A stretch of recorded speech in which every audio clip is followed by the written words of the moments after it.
Assalamualaikum warahmatullahi wabarakatuh. Apa kabar anak-anak semuanya? Berjumpa kembali dengan Bapak di video pembelajaran kimia. Hari ini kita akan sama-sama belajar tentang konfigurasi elektron. Nah, sedikit mengingatkan, di dua pertemuan yang lalu kita sebenarnya sudah belajar tentang teori atom Niels Bohr dan sekaligus membuat konfigurasi elektronnya ya. Ada konfigurasi K, L, M, N dan seterusnya yang kita namakan konfigurasi cara kulit gitu ya. Nah, tetapi di dua pertemuan terakhir kemarin ini kita kan sudah masuk ke teori atom modern. Artinya ternyata ada konfigurasi elektron dengan cara yang berbeda yang nanti sebenarnya itu adalah penyempurnaan dari teorinya Niels Bohr. Nah, hari ini kita akan belajar bersama membuat konfigurasi elektron versinya teori atom modern. Nah, bagaimana sebenarnya? Bapak sudah buatkan gambarnya di sini. Bapak sekaligus mengulang kembali model atom dari punya Niels Bohr gitu ya. Di sana ada yang lintasan berwarna biru, hijau sama orange. Yang di tengah-tengah merah itu adalah inti atomnya. Nah, yang berwarna biru Bapak anggap sebagai kulit pertama. Ini ya, sebagai kulit pertama. Kemudian yang berwarna hijau itu sebagai kulit kedua. Dan yang berwarna orange itu sebagai kulit ketiga. Oke. Nah, Bapak menggabungkan nih di sini sekaligus ada teorinya Niels Bohr sama modern. Bapak gabungkan, artinya kita di sini bisa melihat bersama bahwa nanti teori modern ini ternyata tidaklah bertentangan sama yang Niels Bohr, tetapi nanti menyempurnakan. Nah, sedikit kita langsung bahas ya ke topiknya. Kita lihat bersama. Di kulit pertama, menurut Niels Bohr, itu kan dikasih nama kulit K gitu ya. Nah, kulit K itu nanti elektron yang bisa terisi di kulit K itu adalah sebanyak 2 elektron. Nah, di bilangan kuantum yang barusan kemarin kita pelajari, kulit K itu, kulit pertama itu nanti kita namakan, kita lambangkan sebagai N atau sebagai bilangan kuantum utama. Berarti kulit pertama itu lambangnya adalah N. Di dalam teori modern disebut bilangan kuantum utama. Kalau kulit pertama ya berarti N-nya 1. Nah, yang menjadi penyempurnaannya adalah di bilangan kuantum azimutnya. Kemarin kita belajar bersama bilangan kuantum azimut itu menunjukkan subkulit atau subtingkat energi dari N gitu ya.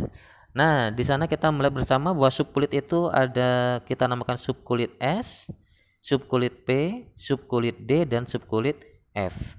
Di mana subkulit S itu kita lambangkan S jika nilai azimutnya adalah 0. Kita lambangkan P jika azimutnya nilainya 1. Kita lambangkan subkulit D jika azimutnya lambangnya 2, bernilai 2. Dan kita lambangkan F jika azimutnya bernilai 3. Nah, S itu sendiri juga kita sudah bahas kemarin bahwa jika S itu hanya punya satu kamar orbital dan jika punya satu orbital itu bisa diisi 2 elektron, maka ya karena cuma punya satu kamar ya berarti S itu hanya bisa menampung maksimum 2 elektron. Subkulit P itu punya 3 kamar orbital. Masing-masing bisa diisi 2 elektron, berarti 2 kali 3, berarti P itu bisa maksimum mengisi 6 elektron. Subkulit D itu punya 5 kamar orbital, masing-masing kamar bisa diisi 2, berarti 2 kali 5, 10. Berarti D itu maksimum 10 elektron. E ini adalah lambang elektron ya, Bapak singkat E min. F itu punya 7 kamar orbital. 7 kali 2 berarti 14 elektron. Berarti F bisa menampung 14 elektron. Nah, jadi karena kita acuannya adalah teori modern, maka nanti kita akan membuat konfigurasi dengan lambang-lambang yang keempat ini, S, P, D dan F. Nah, bagaimana caranya? Sebelum kita menyimpulkan tentang konfigurasi, kita akan melihat bersama bagaimana konfigurasi modern ini muncul ya. Acuannya adalah di Niels Bohr. Oke, kita kembali ke sini. Nah, karena N-nya sama dengan 1, di mana untuk azimut itu sendiri punya rumus 0 sampai dengan N dikurang 1. Berarti kalau kita masukkan rumus N-nya 1, berarti 1 dikurang 1 adalah 0. Berarti di kulit pertama itu bilangan kuantum azimutnya adalah 0 sampai dengan 0. Artinya berarti kesimpulannya di kulit pertama ini hanya ada satu azimut, yaitu bernilai 0. 0 tadi berarti kita lambangkan sebagai S, ya kan? Berarti karena cuma ada satu azimut bernilai 0, ya sudah, berarti lambangnya adalah S. Karena N-nya 1, maka dikasihlah depannya 1S. Oke. Habis. Nah, S itu sendiri tadi kan bisa berapa menampung elektron? Sebanyak 2 elektron. Berarti kita kasih atasnya 2. 2 itu menunjukkan elektron, ya. Oke. Nah, sekarang kita ke kulit kedua. Kulit kedua, kalau menurut versinya Niels Bohr, itu kan kita namakan kemarin adalah kulit L, ya.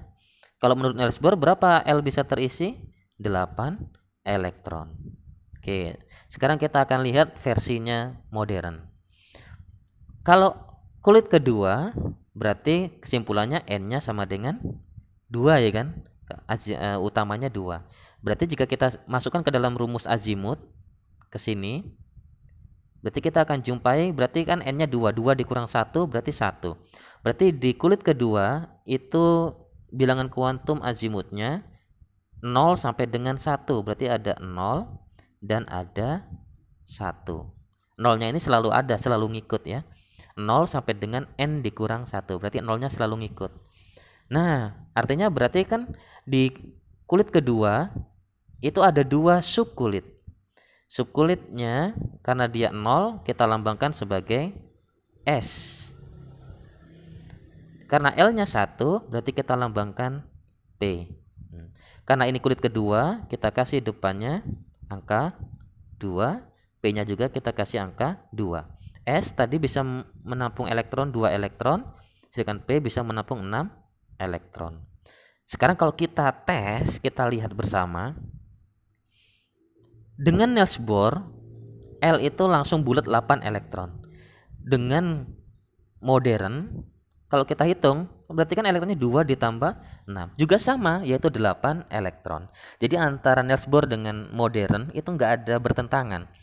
Elektron di kulit kedua sama-sama 8. Di kulit pertama tadi, kalau Niels Bohr menyebutkan ada 2 elektron, sama. Di modern juga cuman ada 2 elektron. Tetapi di sini di modern disebutkan bahwa 8-nya yang di kulit kedua ini itu ternyata ada yang memiliki tingkat energi sebesar S dan ada yang memiliki tingkat energi sebesar P, gitu ya. Ada 2 subkulit di mana masing-masing memiliki tingkat energi yang berbeda. Oke. Terakhir subkulit atau kulit ketiga. Di kulit ketiga menurut Niels Bohr itu kemarin kita lambangkan sebagai M, ya. Dengan jumlah elektron maksimum 18 elektron. Sekarang kalau kita gunakan teorinya modern, berarti kan N-nya sama dengan 3. Jika kita masukkan ke dalam rumus azimut, berarti 0 sampai dengan 3 dikurang 1. Berarti 0 sampai dengan 3 dikurang 1, 2. Berarti di kulit ketiga azimutnya ada yang bernilai 0, ada yang bernilai 1, dan ada yang bernilai 2. Nah, jika 0 tadi kita lambangkan sebagai S, jika 1 kita lambangkan P, jika 2 kita lambangkan D. 2 tadi ini berarti kulitnya kita kasih depannya semua angka 3. S itu tadi bisa menampung 2 elektron, P itu bisa 6 elektron, D itu bisa 10 elektron. Nah, sekarang kita coba tes. Sama nggak elektronnya jumlah milik Niels Bohr, nih 18, dengan milik modern. 2 tambah 6 tambah 10, 18. Jadi jumlah elektronnya sama.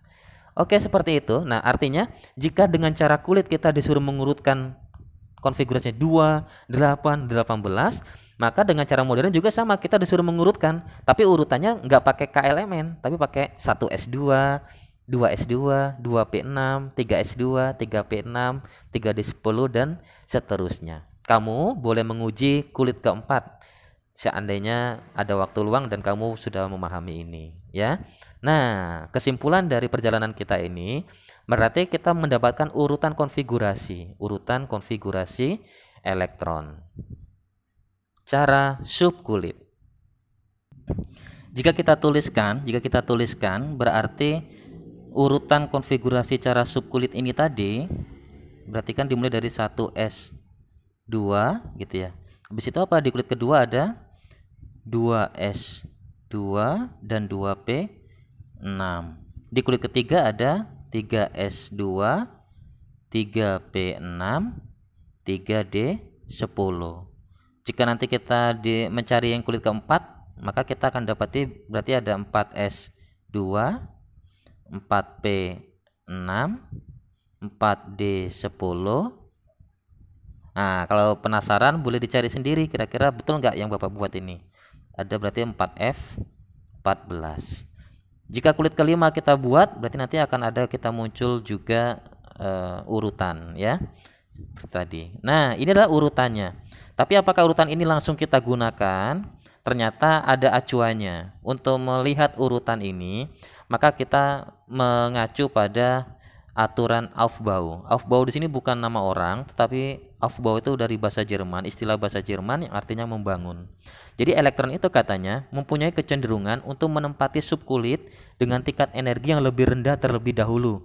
Jadi elektron itu ngisi yang rendah dulu di tingkat energi yang rendah, baru ke tingkat yang lebih tinggi. Nah, dia sih di sini sudah membuatkan urutannya untuk memudahkan kita. Tapi kita ingin melihat secara detail dari mana kita tahu tingkat energi.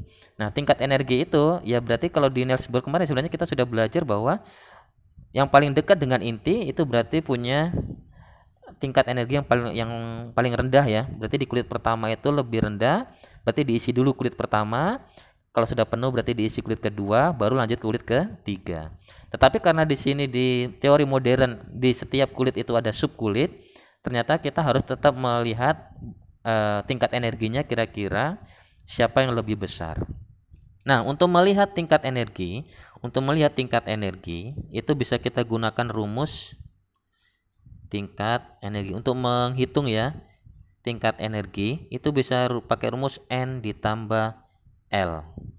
Oke, ini rumusnya. Oke, kita uji bersama.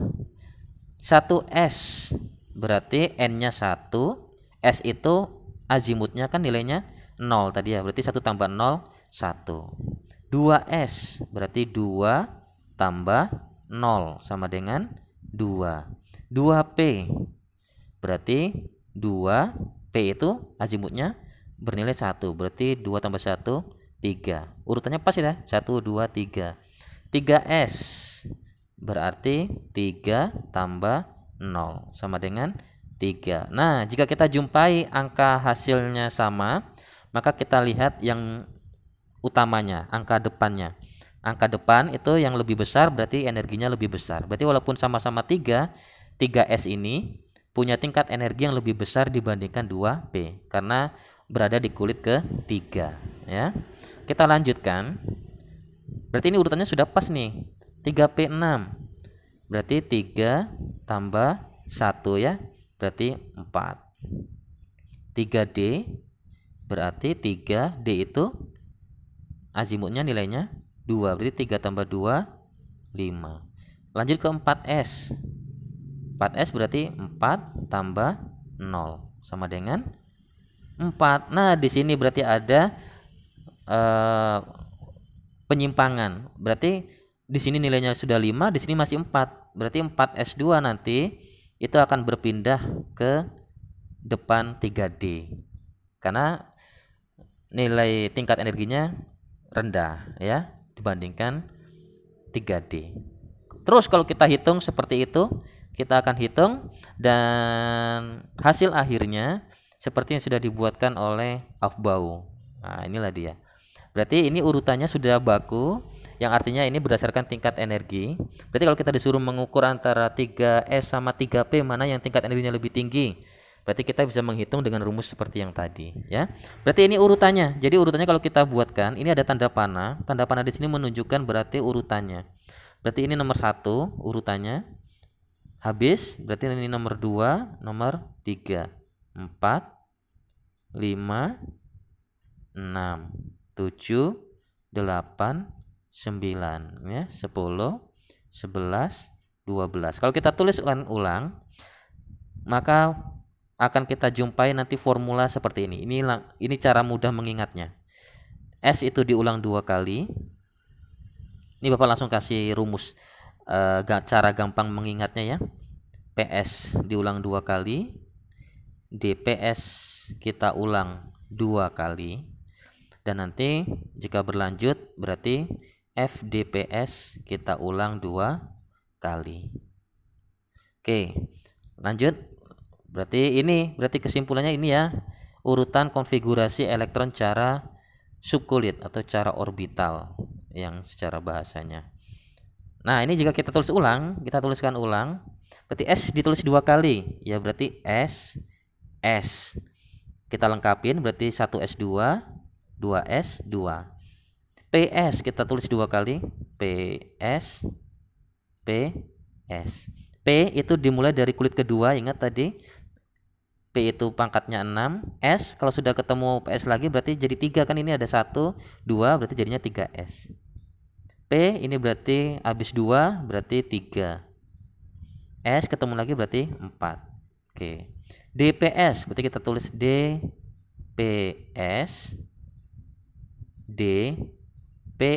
Pokoknya kita ulang 2 kali. Oke, D itu dimulai dari kulit ketiga. Ketemu P, ini angka 3 ya. D itu elektronnya 10. P itu tadi kan sudah 3 berarti 4. S berarti tadi sudah 4 berarti 5. P itu pangkat 6, S itu pangkat 2. D berarti 4D 10. P ini berarti 5, P 6. S ketemu lagi berarti 6S 2. Oke, inilah urutannya. Nanti bisa berlanjut yang FDPS-nya belum Bapak buatkan. Ini urutannya, berarti cara membacanya adalah 1S2, 2S2, 2P6, 3S2, 3P6, 4S2, 3D10, 4P6, 5S2, 4D10, 5P6, 6S2. Ini urutannya sudah baku. Pangkat yang di atas 226262 itu adalah elektron. Untuk apa urutan ini? Kita akan lihat kebermanfaatannya melalui contoh soal di video selanjutnya. Terima kasih. Assalamualaikum warahmatullahi wabarakatuh.